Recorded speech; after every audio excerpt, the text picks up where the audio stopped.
गिबि गिबियावनो आङो गामिनि रायजो राजाखौ धन्यबाद होदों जे नैबे बेलागुर सावनाय बे हाबाफारियाव आंखौ लेंहरनानै बे मोनसे खाबु होनायनि थाखाय आरो लोगोसे आङो बिटिसि बासि आरो आसामनि साफ्रोमबो सुबुंफोरखौ आंनिफ्राय नैबे बिहुनि नामाव अननाय आरो खुलुमनाय आं साफ्रोमनिसिम जासिहरदों।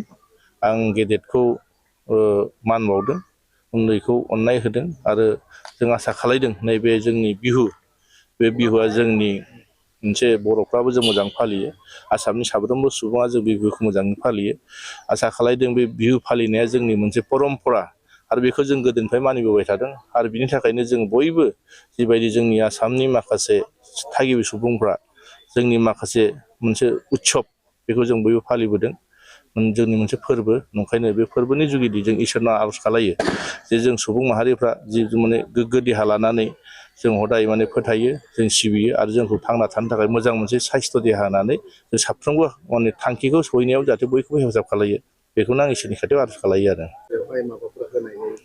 औ, बेखौ जिहेथु गोबां माने बोसोरनि सिगांनिफ्रायनो बिथांमोना गामिया आंखौ बुंबाय थादोंमोन जे माखासे बाउन्डारि धोरोम अनुष्ठानफ्रा खोब मोनसे प्रटेक्ट माने खालायना दोननो गोनां जायो। दा बे प्रटेक्सननि गोनांथि दं होननानै बिथांमोना बाउन्डारि वालनि खोथा बुंबाय थादों। दिनै आंहा मानगोनां जोंनि हाग्रामा महिलारि सारनि दैदेननायाव जोंनो माखासे एरिया डेभेलपमेन्ट खालामनो थाखाय जिथु फान्ड होदों, बे फान्डनि गेजेरजोंनो दिनै आङो नैबे फुलनि गराइमारि बाउन्डारि वाल होगोन होननानै दिनैनिफ्राय आं बिथांमोननो घोषणा खालायदों। बे साननैसोनि गेजेरावनो मावफुंजागोन आरो।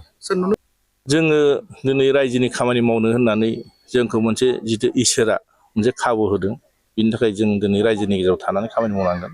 बे गेदेर उन्दैनि बाथ्रा गैया, माने समायसा बा जेंना, बे जेंनाखौ सुस्रांनो थाखायनो जोंखौ रायजो राजाफ्रा भट होदों। जिहेतु बे गावनि खामानि होननानै जों साननानै मावना लानांगोन। ओंखायनो दिनै आङो सोरबा गेदेर उन्दैयानो जा, सोरबा माने बिभिन्न धरननि माने श्रेणिनि सोरबा पलिटिसियानानो जा, सोरबा हमना ला ससियेल वार्कारआनो जा, बिथांमोनजों जेसेबांसिम हायो आंनि गोसोनि साननायफोरखौ आं शेयार खालायो। आरो मानोना आं दिनै जेब्लासिम थांना थागोन, सुबुं माहारिनि गेजेराव जि खामानि मावगोन बे रायजो राजाफोरखौ सिक्रिटि होगोन आरो। ओंखायनो आं बेखौनो गौरब खालाया, मानोना आं सुबुंनि गेजेराव थानानै खामानि मावनो मोजां मोनो, रायजोजों थाफानो हदाय मोजां मोनो। बे हिसाबै आङो आंनि सार्भिसखौ आं होबाय थादों आरो।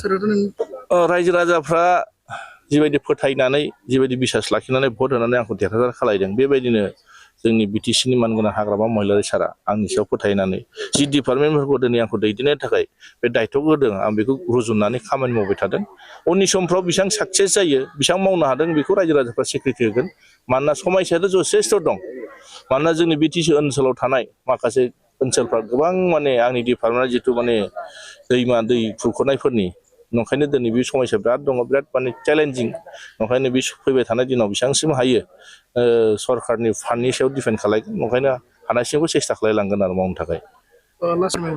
आङो दिनै बे मागो दमासिनि गेजेरनि जुगिदि आं बेखौनो बुंगोन, जितु जोंनि मोनसे परम्परा, जोंनि बे फोरबो, बे फोरबोखौ जों मोजाङै बयबो गावनि आंगो फोरबो होननानै मोजाङै बेखौ बजबना लानानै फालिनांगौ। आरो गेदेरफ्रा उन्दैखौ अननांगौ, उन्दैफ्रा गेदेरखौ सनमान होनांगौ। आरो बेखौ बिनि गेजेरजों जोंनो बुहुमाव इस्टाब्लिस खालायनांगोन। जों जेसेबांनाखि बुहुमाव फिसा फिसा जाथि, फिसा फिसा हारि माहारिफ्रा जों बे माने आसामाव थांना थायो आरो बिटिसिनि सिङाव दङ।